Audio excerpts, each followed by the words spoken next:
Welcome to the night section. At this point, you guys know who 6ix9ine is. There is no need for further introduction. He's probably the most polarizing figure that we've seen in music in the last forever. Talk about unconventional, wild, crazy, and you can call him all of these things, but one thing you absolutely cannot say is that Danny Hernandez is an idiot. And one thing I've really admired about 6ix9ine, besides his intelligence, is his transparency and honesty. He was never the industry type of guy that's politically correct or try to impress anyone other than himself. Though he got himself mixed up in a life that wasn't for him, he did it with a thought process in mind, because he knew that this is what people wanted to see and how he'd get big, and went to the extremes to see that through. Very short-term thinking, however, but thinking nonetheless. And over the course of his career, as he got into the music industry, he's actually been very vocal about the hypocrisy that goes on behind the scenes and on the world stage, whether it had to do with the way the industry dealt with him in certain ways or the people in the rap industry in general. And today, I thought it'd be a cool idea to go over some of these incongruencies, we can call it, that he's called out that really made me at least have a second thought about certain things. But before we do that, please be sure to leave a like, subscribe, and hit the bell notification if you want to see more content like this. So number one on the list we have is snitching. Now we all know by now that snitching in hip hop is a faux pas, something that will have you lose credibility in hip hop faster than you can say supercalifragilisticexpialidocious. It's just something you don't do. Obviously 6ix9ine snitching in a federal case had him lose a lot of favor, at least as far as the industry goes. We saw how quickly industry figures turned on him and started distancing themselves from any type of association. It seemed, especially at that time, people were dumping him like some milk past its expiry date. But the problem comes in when a lot of these industry guys started dissing him, saying they don't mess with quote-unquote rats, and otherwise just being disrespectful. And obviously 6ix9ine, as 6ix9ine does, will defend himself, and rightfully so. If anyone is being disrespectful to you, at least from my point of view, you have the right to defend yourself no matter what the circumstances are. So 6ix9ine took that opportunity to expose the hypocrisy of some of these industry guys, because some of these rappers seem to be so offended by rats. I mean, that must mean that they always keep the same energy, right? Well, 6ix9ine proved to us otherwise. Desiree Perez and Meek Mill. Desiree and Perez and Meek Mill walking out the courtroom. Desiree Perez and Jay-Z, right? Desiree Perez struck a deal with the feds, agreeing to wear a hidden wire to record her meetings with the major cocaine traffickers. Her undercover informant work won her courtroom praise for federal prosecutors. So we pick and choose who we want to call rats? As you saw in a short clip of the live from 2020, he's referencing Desiree Perez, the current CEO of Roc Nation, who Meek Mill is signed under, who basically cooperated with the feds to take down a cartel. So if you thought 6ix9ine snitching was extreme, this is the extreme of the extremes, and shows just how hypocritical the game is. It's one thing if you're about that life and you don't mess with rats, and that's the code you live and stand by. But another, as 6ix9ine says, to pick and choose and not be thorough in that belief, because Meek Mill just proved unintentionally that he really doesn't mean what he says, or that his beliefs can be easily compromised when money is on the table. Either way, I guess the overarching theme here is that the music industry is just that, the music industry, and you'll be shaking hands with all types of people with various backgrounds and histories, shadiness and all. And it's okay to have your beliefs and belief systems, but if we find out that behind closed doors you're messing with certain things or people that contradict that, you will look crazy.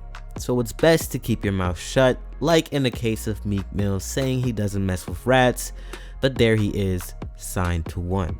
Number two on the list we have is dissing the deceased. For us regular folks out there, this is something we don't do, or maybe I should just speak for myself because everyone is different, but I personally refrain from speaking ill of the deceased.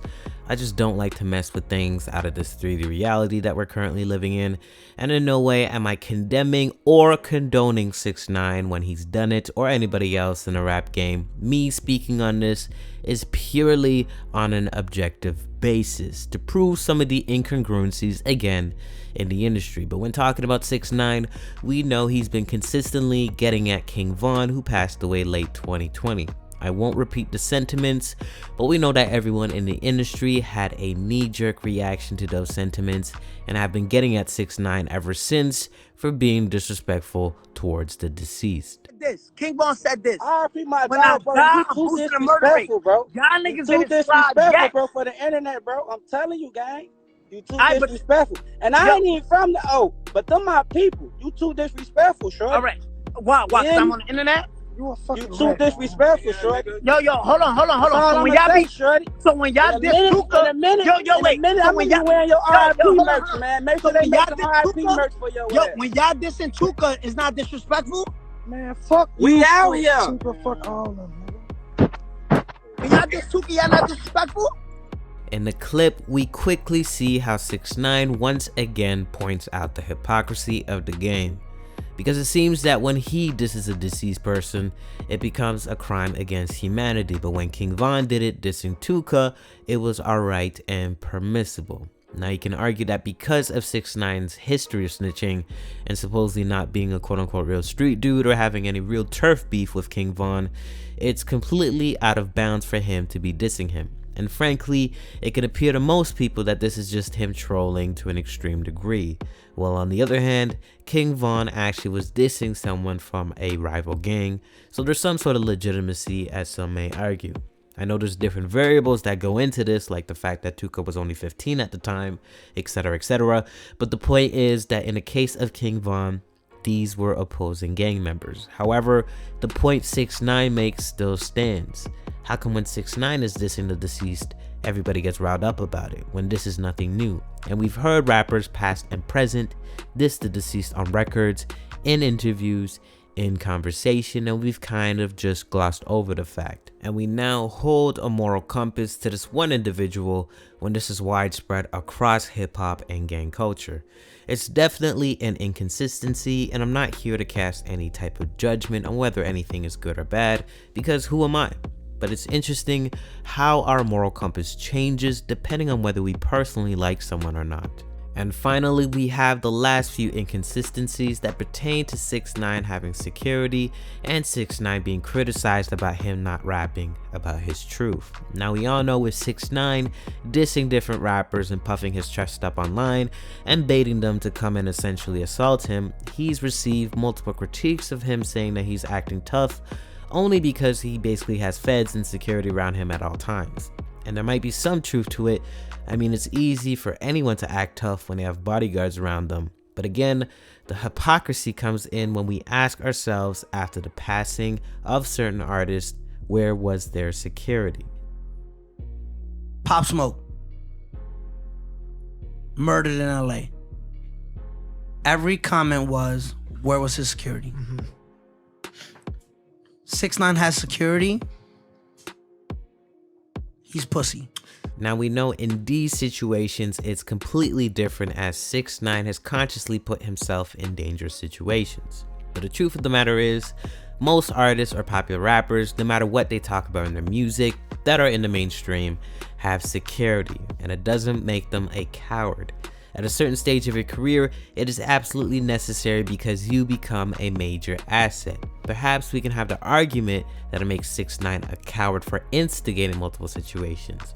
And I am in no way defending his past transgressions, but if you understand entertainment, everything he does is for entertainment and not meant to take seriously.